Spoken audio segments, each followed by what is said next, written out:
interesting way of certainty. Yeah.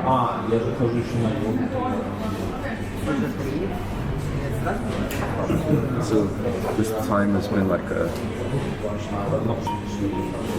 just I sort of understand how things don't make sense anymore.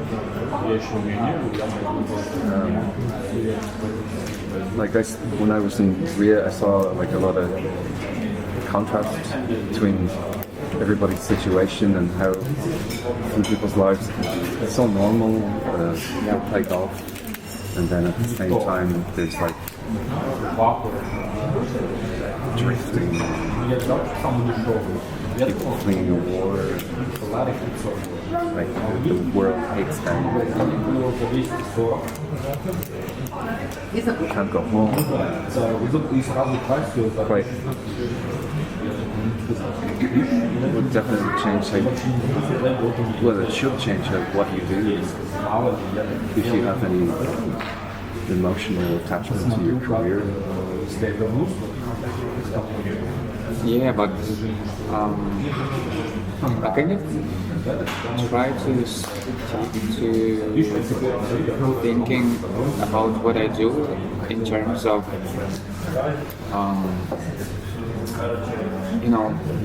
friendship and like personal connections in the different communities that I am working inside and like being a part of them,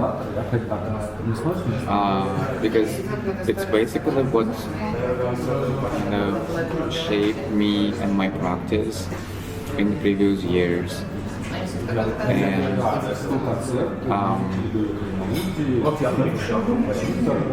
that attached to like art itself. I can imagine me doing anything else, but making art or organizing exhibitions or something like that. Yeah, it's just the friendship that I would like to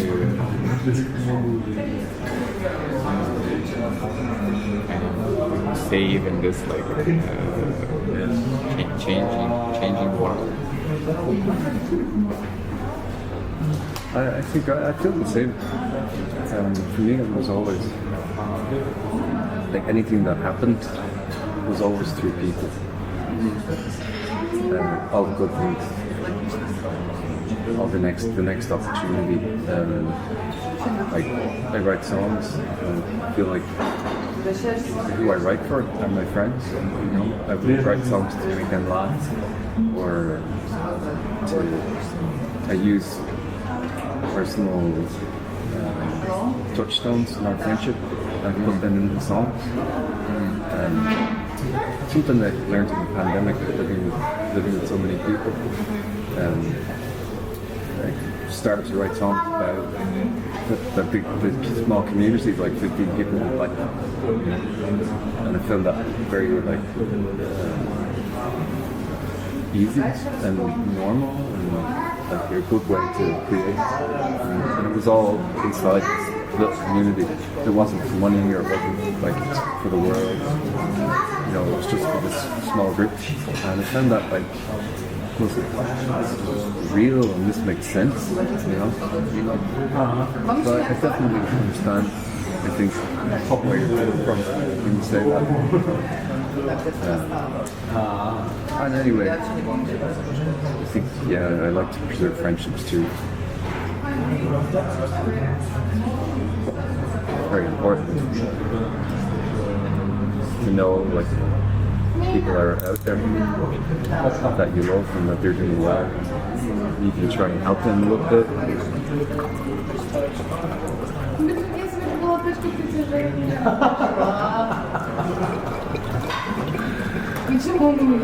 And what exactly is it that you work as? Well, I graduated in 2012 from the university. I was studying journalism, and after several years of practice at the TV, in like newspapers and internet media, I decided to that I want to try to go independent, and I got interested in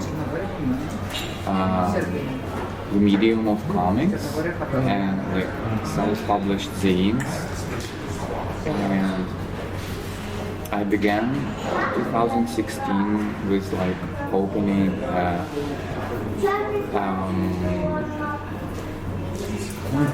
like independent comics focused comic book store in my hometown in Tyumen, in Western Siberia, and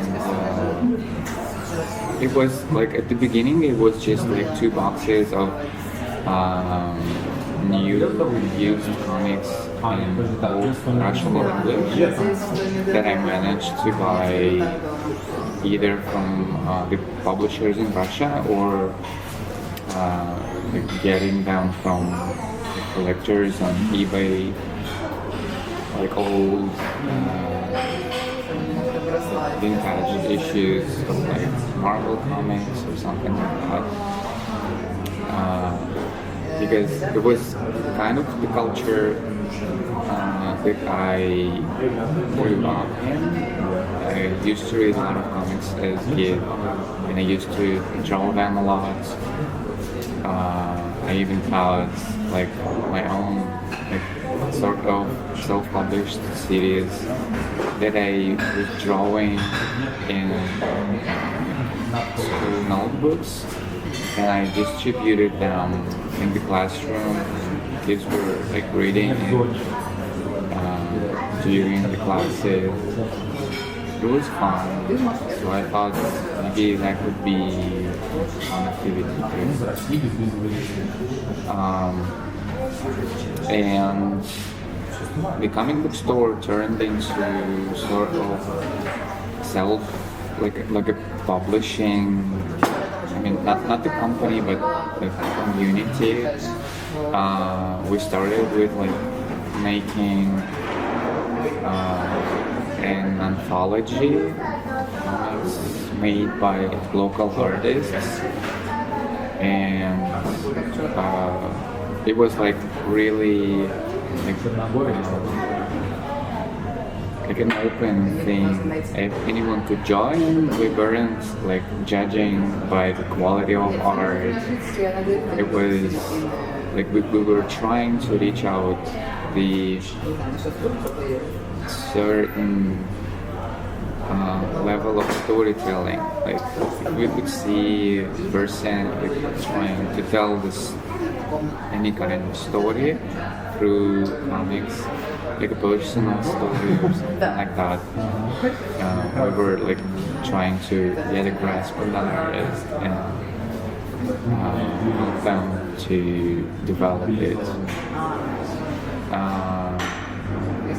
There wasn't any like age restrictions either, so they were like really young people sending their work, or like students, or even people in their like 30s or 40s join also.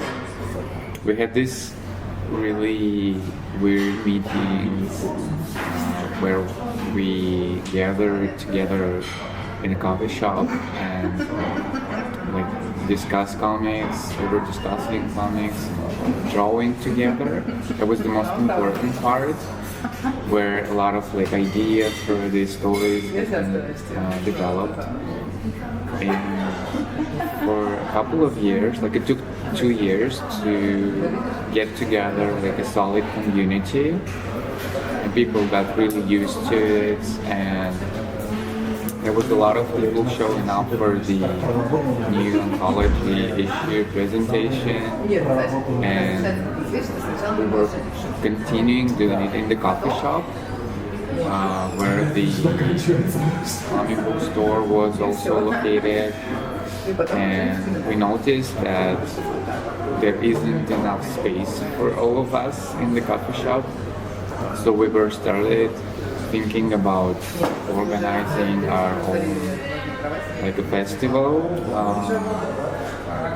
and we decided it should be focused on like self-publishing culture and culture, because there was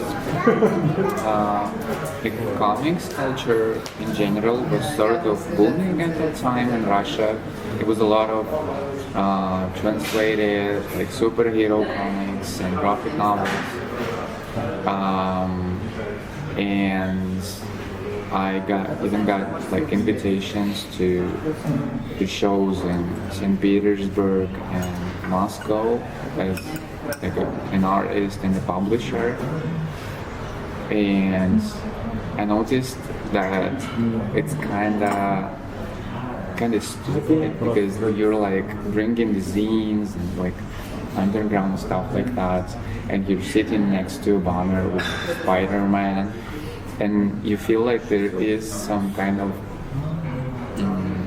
something just doesn't, like add up to this attempt to blend completely different like layers of together. They just doesn't stick up, because like of course if you try to just attract as much people as you can, you could do such a thing, but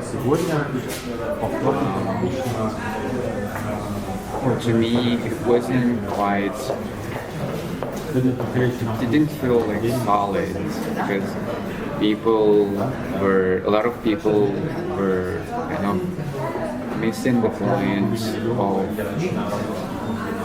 like the difference between like the mainstream culture and the culture that is like kind of goes from like maybe little places, and of course like with like a self-taught artist is doing to try to like master the skill of making a comic, making a zine, like making a story. It's completely different from what is being produced at the major publishing like machines, like they're relying on such a long history, and it's like kind of self-referential. And it's like it's all about characters in an imaginary place. And maybe there are some parallels between what you're doing, but it seems more personal. And it's a bit more of the craft and the self-taught thing. It's like it's not formula. And do people draw digitally or by hand? Well, it's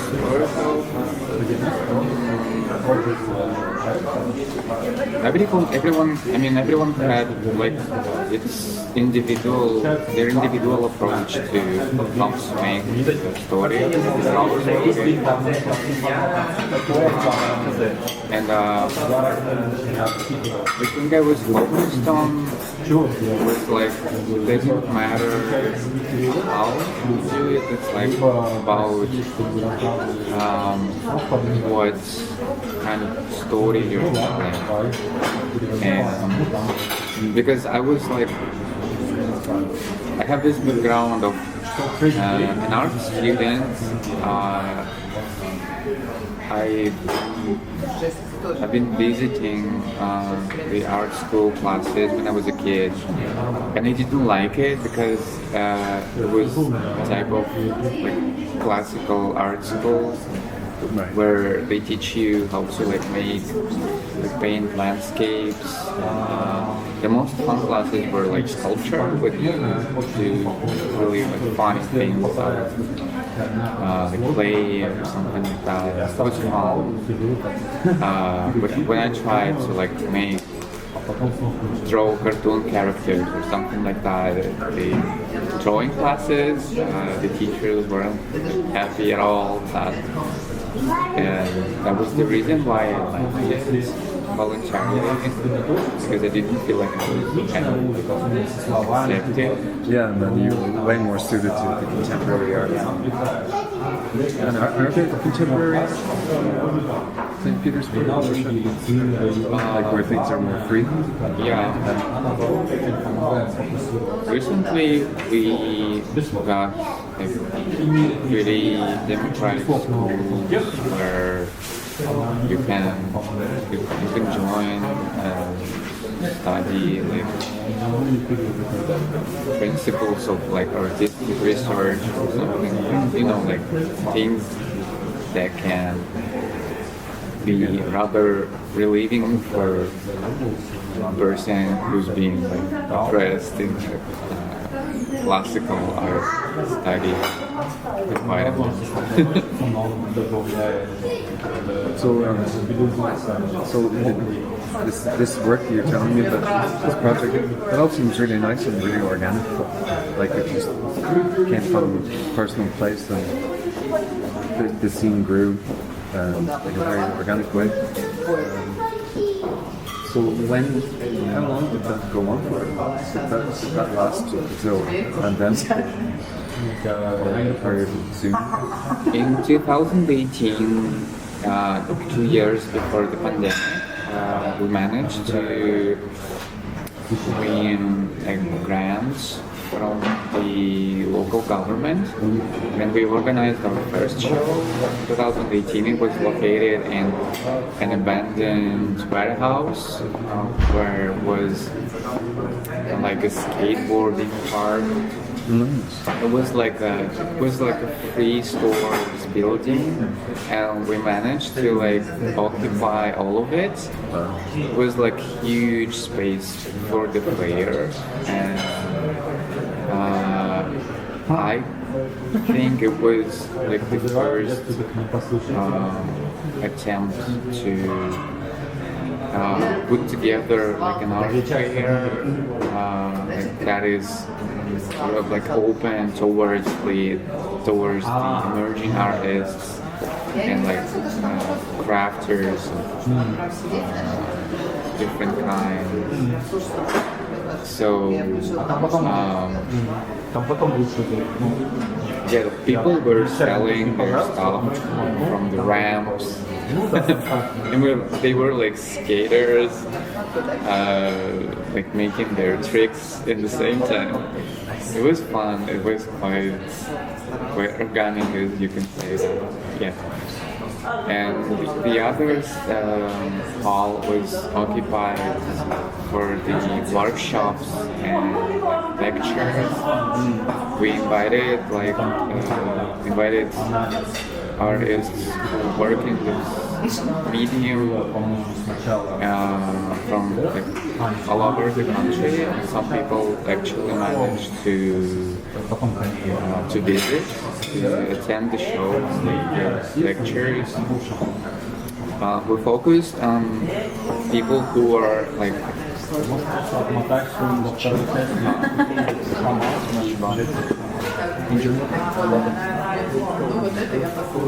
and yeah, so there was quite strong educational programming, and we got visited by quite famous Latvian publisher, David Schulter. He is publishing Push Comics. It's an anthology focused on like all sorts of like weird underground comics of all sorts. And he was quite fascinated by what was happening. And started to tell his friends abroad about the community that we have in Siberia. And for the next year, we got invited to a really good show in Leipzig called the Millionaires Club. It was, I guess, the 7th edition of it. That's a brand, The Millionaires Club, it was like a punk self-publishing comics printmaking fair that was happening in the same days with the Leipzig book fair. That is like a major event. It's because like the local artists, local scene wasn't happy with like comics representation at the fair, and they decided to organize their own like thing in the this Konowitz district, this famous from this like anarchy community, and it was located in this Alt Konowitz space, Kone Island space. It's like a skate park also and an abandoned building. So the punks wanted like I guess it was the former club or cinema. I'm not sure, but they turned it like in a community like self-running space, and it was quite nice. And then later in 2018, we got invited to a show that is called Comic Arts Brooklyn in New York City. And it's like a major fair for magazines and self-publishing artists and collectives. I was quite surprised to have made it that far. Yeah. This was all 2018. Yeah. So I've been representing the community in New York. In the late 2018, it was the whole adventure to get to the United States. I've met several artists there, got some connections, and for the 2019 edition of the festival that we were making in Siberia, we got contacted by the United States consulate, and they offered us, because they had a situation where the relationships between the countries got started to get like tense, and they couldn't bring their speakers anywhere because people got the institutions got scared to like work with them, like because the government wasn't like happy people bringing American people to Russia. Yeah, and I guess they kind of saw an opportunity in us, and I was quite happy to to bring the United States artists I've met in 2018 in New York. And there was a call. It's another story how we managed to do that, because for the second show we've been occupying space in the university campus in Tumen, and you can't bring a foreign person to university without like a full bureaucratic venture. Okay. You wanna eat? Yeah. You should try the cheese. I love the colors a lot. My favorite color.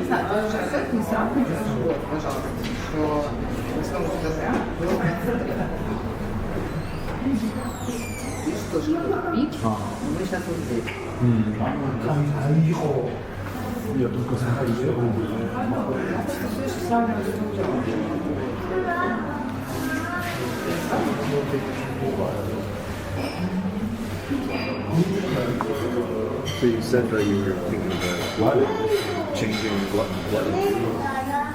based on what the new situation is.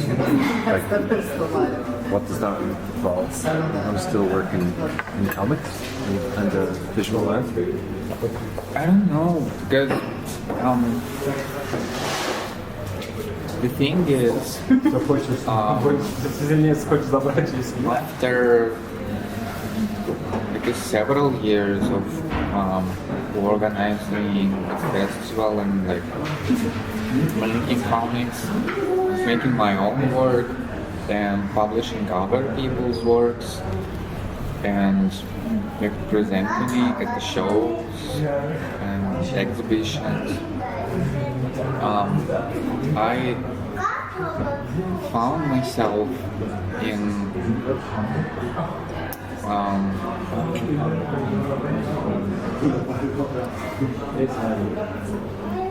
in a place, I guess, where I always wanted to be, because I found myself surrounded by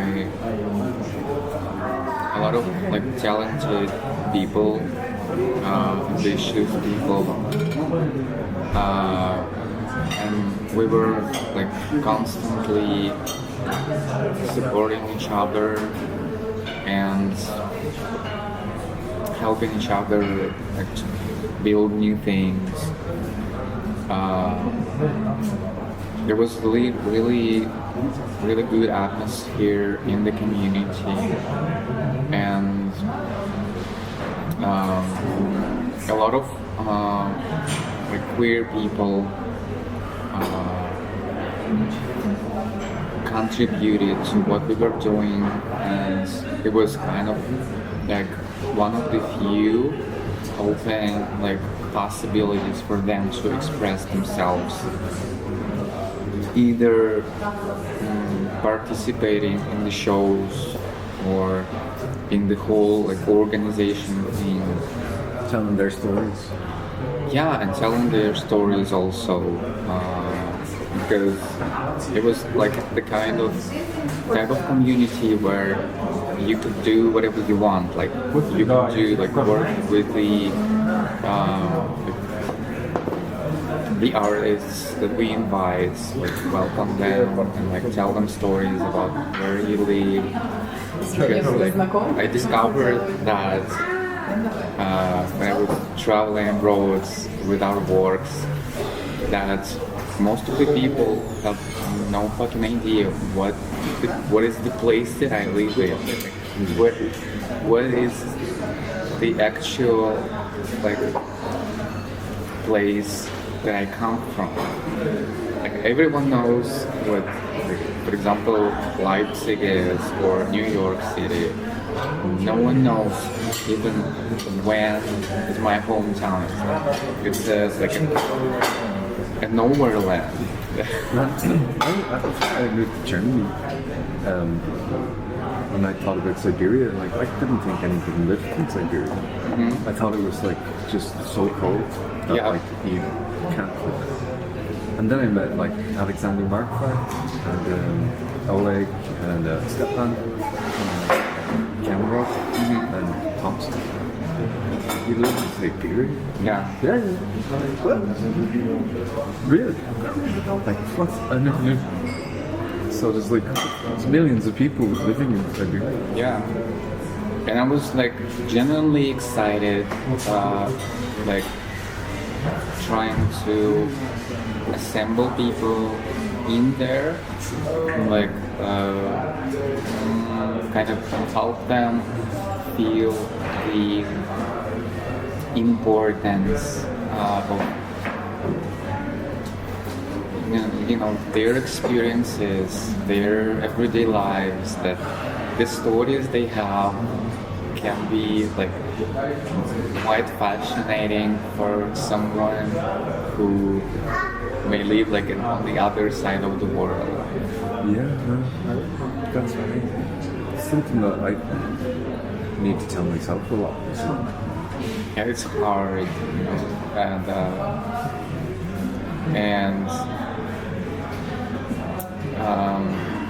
yeah, and this is how that was helping me to kind of rebuild and reinvent myself, because I was also like just I was born in a village. Like I haven't seen that much. Like, and I guess the only like privilege and maybe advantage that I had was knowledge of English, because my brother used to practice his English with me, because he's like my older cousin. Mm-hmm. He practiced English with me, and we had a lot of like English books. Movies? Yeah, that had good teachers in English, and I've been playing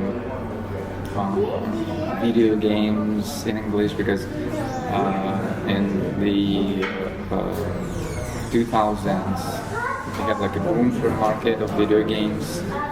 What kind of games? Like Grand Theft Auto or like stuff like that. They were just like so like mostly untranslated. Yeah, so you had to like learn, get used to the English to understand what's going on there. It must be yeah, a big help. Yeah, and maybe the journalist background also kind of helped me to find this like joy, meeting people with different backgrounds, and try to get along with them. Yeah.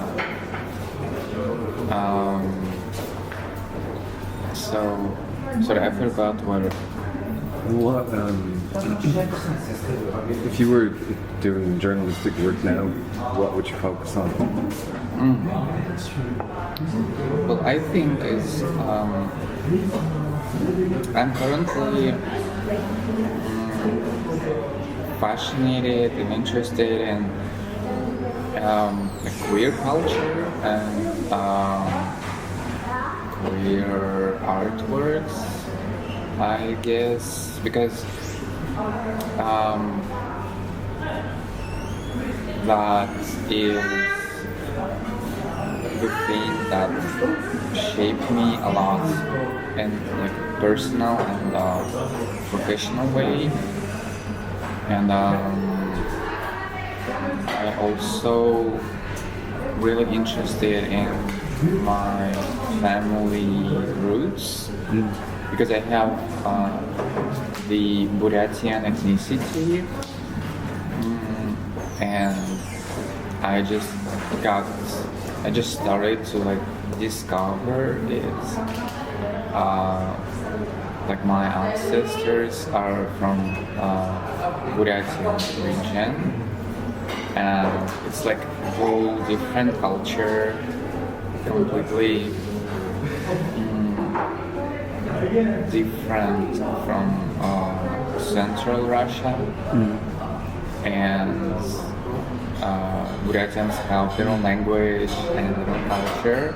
They're Buddhists mostly, but they are like currently included in I guess a part of Russia. Right. So during the Soviet era, they kind of lost a lot of authenticity, but it's kind of with current events, current like the colonial discourse kind of getting back, and it's quite interesting. So I would be interested in that. And And in terms of being in Georgia, Tbilisi, well, do you find that it would be interesting to? I mean, obviously, this is kind of huge immigration, migration. So I suppose, you know, it's an old story, really. Like, it's the first time, like, there's a bit of discontent with the Russian people here, and there's also people accepting it, and it's causing economic stuff to happen. You know, it's a massive event that's going to change things here. Do you have any special worries or emotions or joys this time? I'm not sure. It's just, I think what I'm currently into is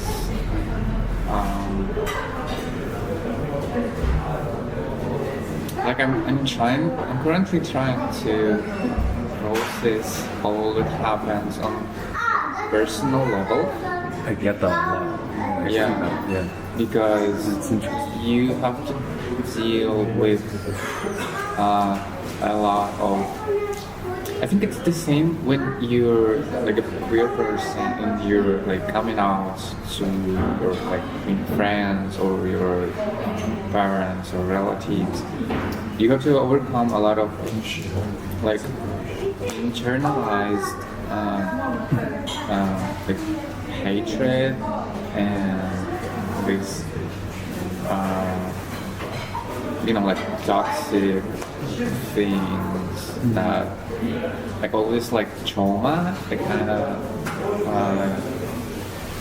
shape your whole consciousness.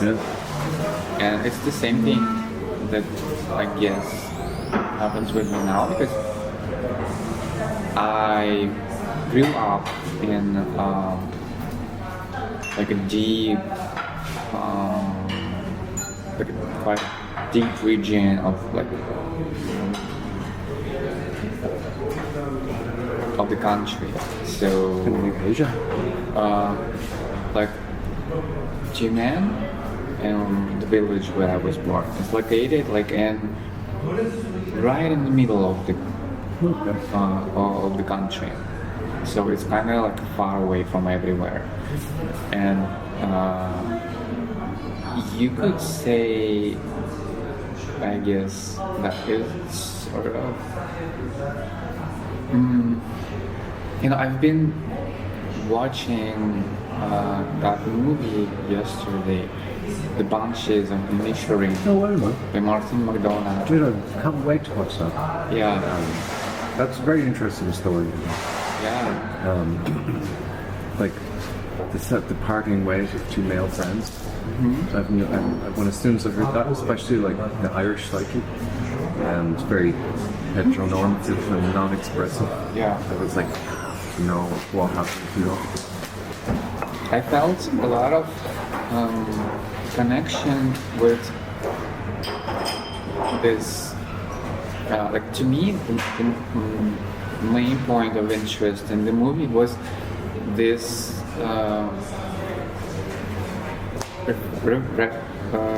reference to the like the island mentality. Yeah.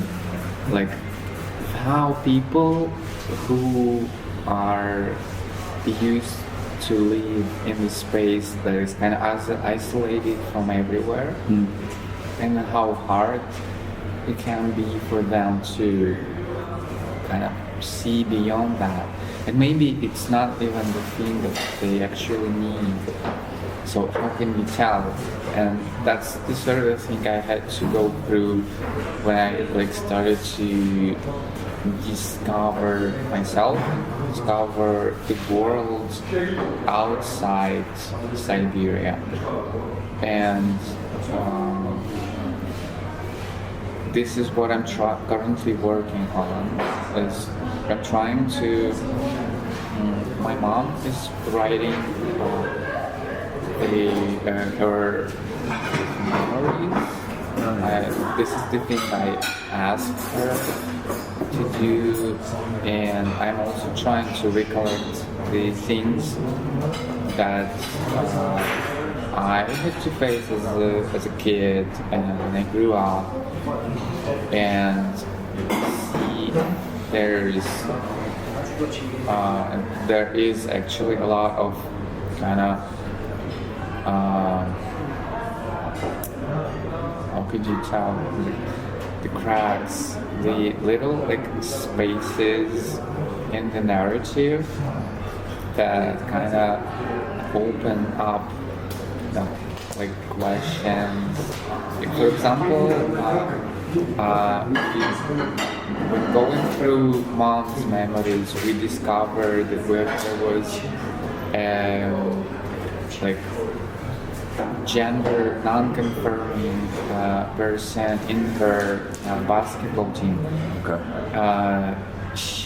My mom used to play basketball, and she's been traveling a lot with the team and competitions. And they even visited the fucking North Korea. Wild. And I was fascinated with relationships in women's sports team in Soviet Russia. That is kind of united from there was people gathering all over the country, like Asians, like people from like villages, and surprisingly, mom has a lot to tell about that, because it's something that kind of usually slips away from her attention when she's revisiting her memories. But when you kind of, you kind of start asking questions because she doesn't speak about that. But when you notice this like space in the story and you try to like open it up a bit, there's a whole like different narrative that is unfolding, and that is what I'm interested in. I think there is still a lot of stories to tell, and there is a lot of things that can be,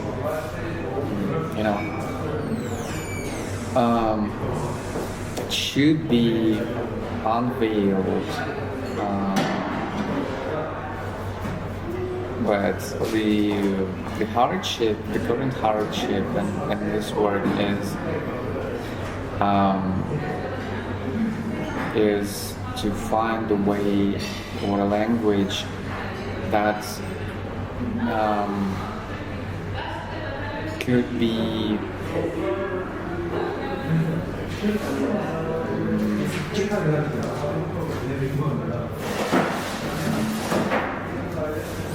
still kind of able to